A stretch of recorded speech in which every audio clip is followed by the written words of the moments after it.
2020-оос 2024 оны улсын хурлын даргаартай ажиллаж исэн. За тэр үед ард түмэн хууль тогтоох, хяналт шалгалтыг хэрэгжүүлэхэд оролцдог болгох нийтийн өргөдлийн механизм гэдгийг та нэвтрүүлсэн.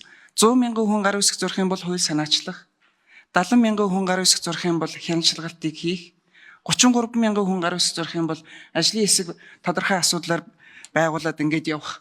Өөрөөр хэлэх юм бол төр барихад ард түмэн оролцох, жинхэнэ ардчлалыг хэрэгжүүлэхэд та маш том үзэл санааны хувьд бас маш том дөрвтэй юм механизмыг нэвтрүүлж оруулж ирж том өөрчлөлтийг хийсэн. Тэгэхээр сая 10 сард ерөнхий сайдаар ажиллах хугацаанд яг энэ ардчлалыг хамгаалах, ард түмэн төр засгаа барихад гар бие оролцох энэ арга механизмуудаа хэрэгжилж ивүү? Иргэдийн оролцоог хангах чиглэлээр засгийн газрын ДГАВ цэгийн байна. Д парламентын адилхан систем нэвтрүүлж улсын төсвийг анх удаа нийтдээ бараг 500 мянган санал авч иргэдээр чөлөөтэй хэлцүүлж ийм Монголын хамгийн өндөр хэрэглээтэй болж санал авч өнгөрсөн энэ оны төсвийг буюу өнгөрсөн он төсөв боловсруулж болохдаа иргэдийн санал дээр тулгуурлаж эрүүл мэндийн боловсруулалтыг салбаруудад харин билж ажилласан. Стратегийн орд газруудын өгөөжийн 65%-ийг нь 4-5 ордоос тийм ээ. Ухаан удаг, ачит их, за цагаас ургийн асуудал яасан байгаа.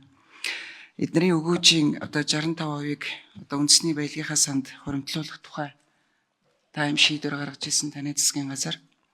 За ингээ оюу толгойн хилцээр явагдаж байгаа, эд явагдаж байгаа. Зээлийн хүүг бууруулах тухай, удирдлагын зардлыг нь бууруулах тухай нэлээд дөрвтэй бас ийм хилцээрийг хийгээд явж байгаа. За саяхан бас сошиалд ил тавьсан мэдээлэлээр болоод ирэхээр ашигласан усных нь татвар тэрэнд нь татвар ногдуулаад явах шийдвэр гаргасан гэд яригдчихсэн. Тэгэхээр ер нь ашигт малтал уулуурхатай ингээд холбоотой асуудал яриад ирэх үед бол Монгол Улсын засгийн газар хэд хэдэн засгийн газар ерөнхийдөө ингээд огцроод явжсэн л да. Сошиалар ч гэсэн яг ингээд шуугж байна.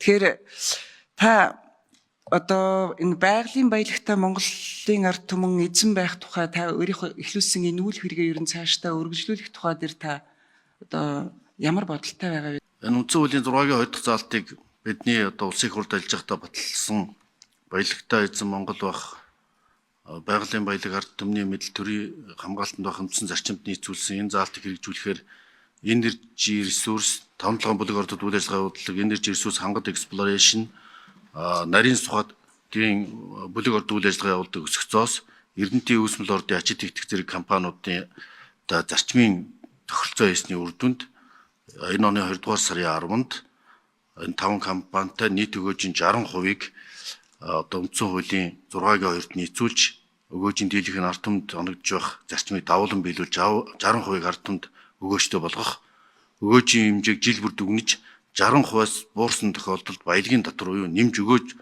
тохируулагч төлбөр татвар төлөх ийм зарчмын тогтолцоонд хүрч брэнд чигт гар үсэг зурсан байгаа. За энийг улсын хурлаар оруулж дээр ингээд нийтдээ 5 компани болж байгаа. За Rio Tinto компанитай 5 асуудлаар шаардлага тавьж яриа хэлцээр амжилттай үргэлжилж байгаа. Ер нь нэлээд нааштай үр дүнгууд явж исэн чинь одоогийн улс төрийн гацаа үүснэ. Нэг талаар нэгвэл энийг ашигласан нэгвэл энэтэй ямар нэгэн байдлаар холбоотой гэсэн дүгнэлтийг хийхээс өөр аргагүй тийм нөхцөл байдлыг бас үүсгэж байна. Ягаад гэвэл хилцээрийн явцад удаашрлал үүсэж байгаа нь энэ улс төрийн докторгүй байдалтай холбоотой гэж үзэхээс аргагүй. Нийтдээ 4 удаа хилцээний баг ширээний ард суулсан. Айлын тал тодорхой буруулах саналууд өгсөн боловч бид санал нэгдээгүй байна. Монголын тал өөрийнхөө байр суурин дээр хатуу байгаа. За ийм учраас хилцээрийн хугацаа 7 жилийн удаа тохиолж байгаа учраас бид бод дүрдэн гарахаар үндсэндээ өөрчлөлт тохиролцоод ер нь бас gold streaming forward хилцлүүдийн үр дүнд ногдлошгийг урьдчилгаа авахар урьдчилсан тохиролцоо гэдэг тодорхой ахиц үр дүнтэй явж исэн хилцээр бас жоохон хойшилж байгаа санаа зовж байгаа.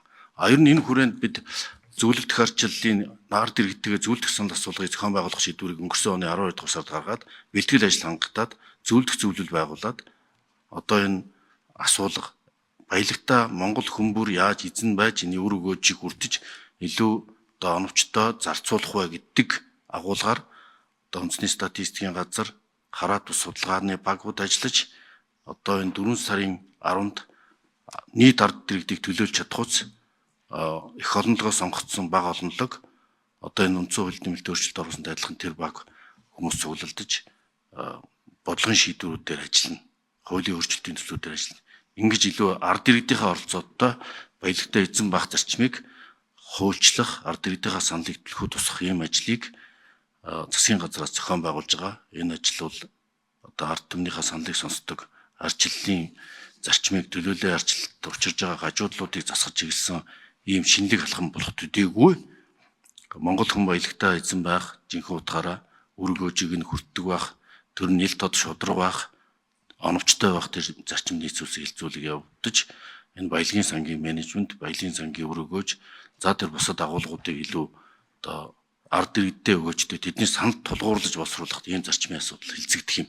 Энэ дээр үнэлж ард иргэдийнхээ санал дээр тулгуурлаад энэ санал дээр тулгуурлаад хуулийн төслийг улсын хурлд одоо үндэсний баялагын сангийн хуульд өөрчлөлт оруулж өргөн барихаар төлөвлөж энэ санал асуулга хилцүүлэг явагдана.